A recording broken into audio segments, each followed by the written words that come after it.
La grande question pour le Utah Jazz, est-ce qu'on va continuer d'enchaîner les fausses notes longtemps? Bonjour, bienvenue sur le Seigneur des Arceaux. Alors je n'ai pas le t-shirt, mais ils sont là, hein, les Utah Jazz. C'est le seul qui me manque, je crois, dans la collection que je me suis faite l'an dernier sur Vinted. Bref, on n'est pas là pour parler mode, on est là pour parler de basket et notamment donc de la franchise d'Utah. Une franchise qui a dans son histoire connu beaucoup de victoires, notamment avec le duo Malone-Stockton. Et puis après, il y a eu une belle période avec Rudy Gobert, Donovan Mitchell et pas mal de joueurs intéressants. Mais depuis le départ de Rudy Gobert, pourtant échangé contre beaucoup de tours de draft, eh bien, il y a eu une vraiment chute des résultats. Et on n'est pas prêt, je crois, de remonter la pente.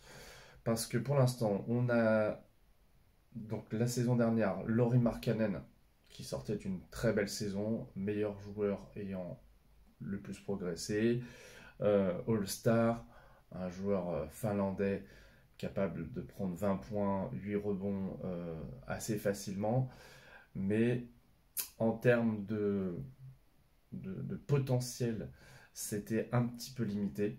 Moi, j'étais plutôt content de voir des joueurs comme John Collins, l'ailier d'Atlanta venir, mais finalement ça s'est pas si bien passé. L'image malheureusement pour le Jazz d'Utah l'an dernier, c'est l'ami Anthony Edwards qui claque un dunk monumental sur la tête de Collins en contre-attaque.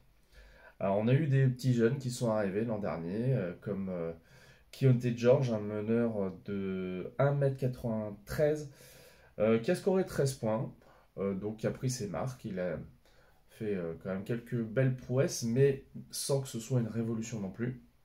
Sur son poste, on a Colin Sexton, on a Jordan Clarkson, des arrières plutôt tournés vers le scoring, euh, et qui ont parfois fait des actions assez impressionnantes, assez dingues, notamment Claxton a fait peut-être quelques dunks. Mais bon, ça fait pas tout non plus, parce que quand on regarde les chiffres, eh bien, du côté de l'attaque, on est à 117 points marqués, ce qui est plutôt bien, hein, on voit des points à Utah. En revanche, 120 points encaissés, c'est l'avant-dernière défense de NBA. Et je pense que ça va continuer un petit peu comme ça, parce que Mark Allen n'est pas un contreur dissuasif. On a des joueurs qui sont, comme je le disais, plutôt tournés vers l'attaque. Et les rookies qui ont été sélectionnés, pour parler un petit peu de l'intersaison, eh bien, on a Cody Williams, le frère de Jalen Williams de Oklahoma. Et Jalen Williams, lui, est très costaud. Son frère, Cody Williams, qui joue à Colorado, il est un peu plus maigre, on va dire.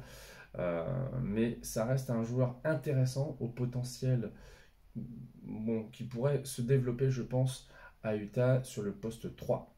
On a également la venue d'Isaiah Collier, qui est un arrière, 1m93, 95 kg, donc assez costaud, qui devrait apporter des points aussi sur le poste arrière en remplacement des joueurs qui sont peut-être même pas certains de rester toute la saison, hein. L'évolution et le projet d'Utah, comme je le disais un petit peu au début, reste un petit peu flou.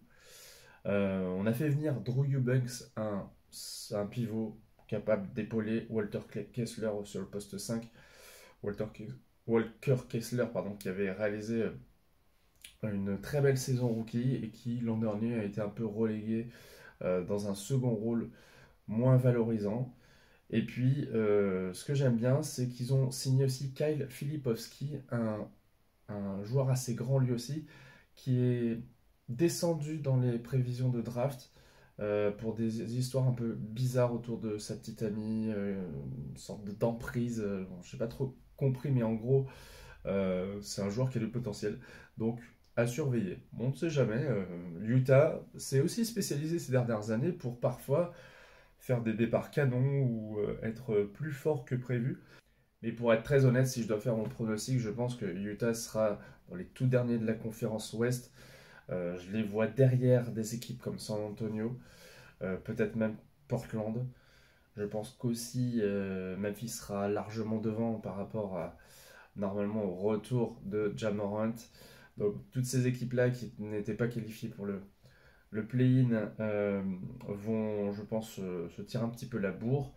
Et j'espère que ça va quand même se clarifier autour du projet à Utah. Dites-moi ce que vous en pensez. Peut-être qu'il y a des fans d'Utah. Et promis, je reviendrai un de ces jours avec le beau petit maillot du Utah Jazz. Parce que bah, voilà, j'aime bien sur le Seigneur des Arceaux parler un petit peu de toute la NBA. Donc à bientôt sur cette chaîne. Et merci d'être là.